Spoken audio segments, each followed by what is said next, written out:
What's going on, everybody? Mortem here, this time bringing you 7 of my overall all-time favorite games. A sort of follow-up video to a video that I made about 2 years ago now, I believe, back in 2022, discussing, of course, much the same topic, but given that since then I've reviewed over 100 games and played many more, I'm sure, it felt like it might be a fun time to touch back on this subject and incorporate some of those newer games into this, but also use any opportunity to talk about some of my favorites, especially given that right now is a little bit slow for game releases. Things don't really pick back up until September, I would say, or like the last week of August, really. And given that I am handling a project with my all-time favorite game, Pathfinder Wrath of the Righteous, it seemed fitting to discuss this. Now, before we dive fully into this, just as a reminder, this is a list of my favorites, which means it is inherently a very biased list, and what I like about these games, and the reason they're my favorite, tends to be because they do something I enjoy particularly well, rather than their overall status as an individual experience. And if you want a more objective take on them, I'd actually recommend you go check out my reviews for them, where I aim to be a little more objective. Whereas a video like this, it's simply that these are my favorite and these things are why. And with that exact thing in mind, we first up have Cyberpunk 2077, a much maligned game at its initial launch, but it, over the course of time, put out a bunch of patches which I covered all the way through to its release of Phantom Liberty, which itself overhauled a bunch of systems and really turned the overall perception of that game around. So while I think there's a lot to enjoy about it these days, I personally did follow it from its initial launch all the way through all of those patches. You can check out videos of me covering all of them. So while Phantom Liberty is great, and I think a lot of the changes they made were really necessary, truth be told, I liked it from the beginning. A, because I was playing it on PC, where its problems weren't quite as pronounced, frankly, but also because Cyberpunk 2077 does something that I don't really see any other game do, and that is capture the nuance of character interactions more so than just about anything I've ever seen. And it can be hard to quantify, but it really comes down to just all the tiny details they nail in how characters interact with each other. But probably the easiest specific example to give is simply how when you're getting to know characters or talking to them, they will send you texts and things like that, and it feels like a more natural interaction you might have in the real world, where you're interacting with this person outside the context of a video game mission. And those interactions go such a long way for the sake of making these characters feel genuine that a lot of other games just fail to manage. And all of those little interactions, of course, then paired up with the incredible Night City, the atmosphere, all the changes they've brought over the years to make that city feel more alive and immersive while they're at it, and all the fun builds you can get up to these days, and you've got a really fantastic experience that I think nails a few things that other games don't come close to. So while I very much so stick by my latest re-review for the Phantom Liberty DLC for the entire game, in that I still don't think the game is what they initially advertised. It is a tremendous game on its own. And in some ways, I think it's probably for the best that it sort of found its own identity and really captured that, rather than trying to be this thing that they clearly couldn't live up to. They took it in another direction, and I think it landed really, really well. But next up on the list, we then have Diablo 2. Many a person's favorite ARPG, I would say, so probably nothing special here, and while these days I mostly play D2 Resurrected because it's such a great remaster, Diablo 2, even the original version, was a tremendous game, one of the only games I had access to as a kid for a long time. I put so many hours into this, and it's crazy to me that even these days, Diablo 4, for instance, really doesn't quite manage to capture what is so enthralling about Diablo 2 for me. Which is especially interesting because Diablo 4 initially had some of the mechanics I would say Diablo 2 utilizes in terms of its gear and whatnot, and yet, in spite of that, they backtracked on that stuff pretty quickly. Which is a shame because it was the stuff I found the most interesting about that title. But Diablo 2 is my favorite ARPG really because it is such an easy-to-play self-contained experience. For starters, every other game in that genre tends to try to do the online thing these days, which just really isn't my jam, and Diablo 2 having an offline mode where I can just jump in and kill some demons or do another bail run, for instance, is a ton of fun for me personally. And when I originally was playing this game as a kid, the internet was, I would say, just starting to become more of a widespread thing, and so guides and things like that weren't quite as readily available. So discovering things like the Ubers or the secret cow level, for instance, was just this really cool experience that I got to figure out all on my own, and I'm really happy I did. It remains a great memory, and I still play this one from time to time. And while these days I would honestly say this game is starting to get pushed out by newer titles, it really is the simple fact that they just cannot push the ARPG genre forward enough to capture my interest quite like Diablo 2 did that makes it retain its staying power on these lists. I really do love that game, so it remains a favorite. Though, speaking of a similar situation, we then have Oblivion, which is a very different genre, but a very similar situation. One of the only games I played throughout the 2010s due to just kind of how I grew up, really. Oblivion was a big deal to me. It was probably, I would say, the first game where I truly got lost in the world, just running into places, exploring, learning what individual NPCs got up to, their schedule, the sort of sandbox of it. And then learning how to not only make a character to survive in that, but to break that world and find the limits of it. And then, of course, there's all the great Elder Scrolls lore and the like. And while you could certainly look at any one individual portion of Oblivion and point out that it's, just straight up broken in some cases, I think the character progression with its stats and whatnot is horrible. But big picture, when it all comes together, it makes just such a weird, fun experience that has really stuck with me throughout the years, probably not least of which because I played it during such a pivotal time in my life, and it really became an escape for me.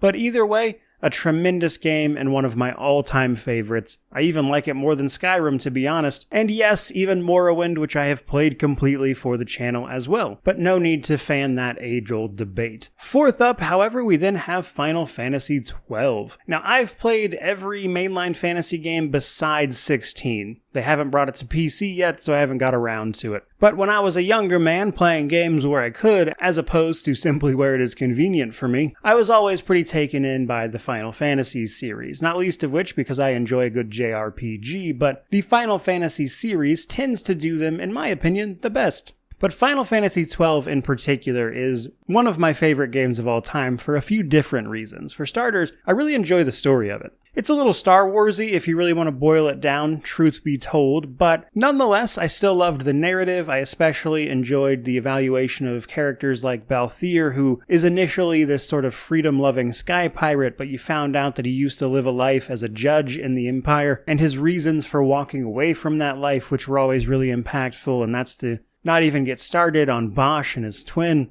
And then there's all the exploration of that game, how it is certainly not open world, but kind of played around with that idea, and then how you could string monster chains together to farm out certain items or discover secrets via its hunt system or track down secret summons even. And it's a tremendous system, but probably my favorite bit of all of it was simply its gambit system. That is to say, how you set up your party's AI, which could be controlled on a very granular level to where once you got it going, in theory, you probably wouldn't even have had to touch it at all if you did it right. And that was a system that I think was a bit ahead of its time, because 12 came out in 2006, I believe, and even several years later we saw games releasing that tried to do a similar thing, but didn't quite nail it as well as Final Fantasy XII did. In fact, I would say the only game that has truly matched it was actually Pillars of Eternity 2 Deadfire, which was more than a decade later. And you take all of those reasons, right? And you could honestly throw every single one of them out the window, because this is a game I also played a ton with my adopted father. To me, just my dad, but probably worth specifying for the sake of this video. My biological dad has been in prison since I was 12. I'm in my 30s now, and I was formally adopted at 17 by a family I had known for a while, and my dad and I played Final Fantasy XII together a great deal, and I would say it was many years later that I realized that he was only really playing it to hang out with me, and thus I have a lot of very cherished memories with that game that matter a lot more to me than any individual piece of how good the title was otherwise. But then we cracked the top 3 with Divinity Original Sin 2. I first played this game just shortly after it launched, actually. I was working a salaried job in sales, and I was like, man, I haven't played an isometric CRPG in a while. So I jumped into Divinity Original Sin 2 and was just blown away by it. I loved the universe, the writing, the reactivity, which has become a bit of a trademark of Larian Studios at this point, but I loved that game so much that once I was done playing it, I thought to myself, I need to know everything there is to know about this universe as quickly as possible. And so I set about playing all of the other Divinity titles, which then became the focus of my channel that I had started in 2015 for quite some time. At one point, it was pretty much all I was doing was covering Divinity lore. And now that Larian is done with Baldur's Gate 3 officially, I sincerely hope they go back to that franchise, which there's been some hints they might, because ultimately I stopped covering Divinity lore simply because I ran out of things to talk about. So honestly, just any opportunity to jump into more of it, I would be all over. I really do love that game. I find something about the lore and the universe just especially compelling, all of the things with the divine and the seven gods who sort of stole their power and ascended to godhood only to find themselves at odd with the Voidwoken, and then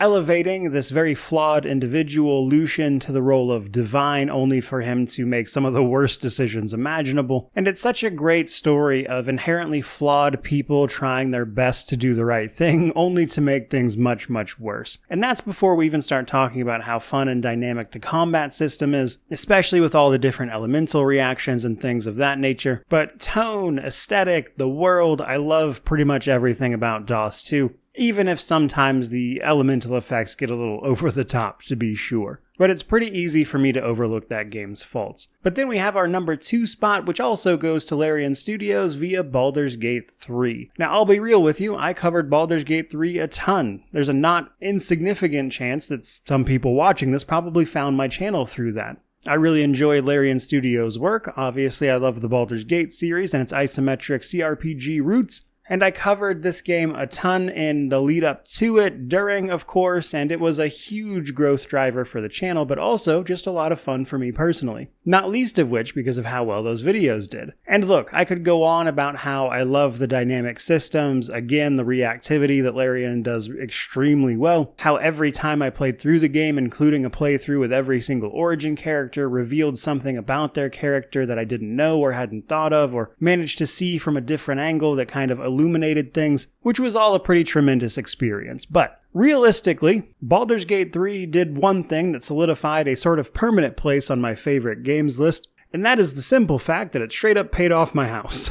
So the second half of 2023, that last 6 months, like July through December, is the best 6 months this channel has ever had, which was due entirely to my coverage of Baldur's Gate 3. Those videos did tremendously well, and I made a lot of money doing it, and all of that money went right into paying off my house, which means I can say something I don't imagine a lot of other people can, which is that Baldur's Gate 3, in fact, paid off my house. And for the sum total of that experience, it's very hard not to list it for something like this, to be sure, but a tremendous game any way you look at it. But that does bring us to our number 1 spot, and an absolute surprise to nobody, I'm sure. This is still Pathfinder Wrath of the Righteous. Having recently received its final DLC and new archetypes, classes, etc., I'm currently running through it multiple times to gather up footage and everything I need for the last bit of content I want to make for it, and it's kind of what inspired me to talk about this subject again. Ultimately, I love the Pathfinder system. I played the TTRPG a lot in high school, and obviously seeing that translated to a video game in Kingmaker was great, but then seeing that system further refined in Wrath of the Righteous, on top of all the Mythic Path stuff that makes every playthrough genuinely feel very unique, and then there's all the secret stuff you can unlock, such as the secret ending or the secret mythic paths, makes for a game that feels like it just has endless amounts of customization, and I've poured tons of hours into it doing exactly that. And even now, when I'm juggling about 6 different runs at the same time, I'm still thinking to myself all the different ways I could potentially play this game, and how I could pair and mix and match this stuff in interesting ways. It's the game I continue to come back to, and when I wrap up all of this content, I'm going to genuinely be sad to not have a huge reason to talk much about it, of course, until, hopefully, a sequel comes around and gives us even more or different content to talk about. But in any event, Wrath of the Righteous, being what easily kickstarted my foray into doing YouTube full-time, obviously has a pretty big place in my heart, but It's really in sharing it with the community and making guides and explaining mechanics and things for people that I think it really shined the most. Because as somebody who covers a lot of single-player games, I don't typically get super involved in the community around any single game, and that only happens every once in a while with things like Baldur's Gate 3, Divinity Original Sin 2, and of course Pathfinder here. And for Pathfinder, it's really been such a joy to just keep up with that community over the years in a way that's really satisfying beyond even just playing the game for my own enjoyment, which is also up there. But while I sincerely hope a game comes along and dethrones this game as my favorite game of all time, for now it's certainly at the top of the list, and for very good reason. And while I am absolutely not blind to its faults, it's got a huge barrier to entry, and I hope future iterations of any Pathfinder game take into account more dynamic elements such as Larian Studios' attempts at combat, for instance. But even without all those things, I really do love this one, which will hopefully shine through in all the content I'm about to make for it, including a gigantic story video that's most of the way done, have the last act or two to do, and that's going to be like a 4 or 5 hour supercut, and I do all of that work just because of how much this game means to me, which means it easily still takes the top spot. But as much as I enjoy this one, I'm truly looking forward to the day that something knocks it out of first place, because that will be an incredible game. Which is where I think I'm going to wrap up this particular video. So I certainly hope you enjoyed it. If you did, don't forget to like, comment, subscribe, all that YouTube jazz, which naturally means to let me know how you feel about all these down in the comment section below. But regardless of any of that, truly, just thank you so much for watching. I really do appreciate it. May you wander in wisdom and have an amazing day.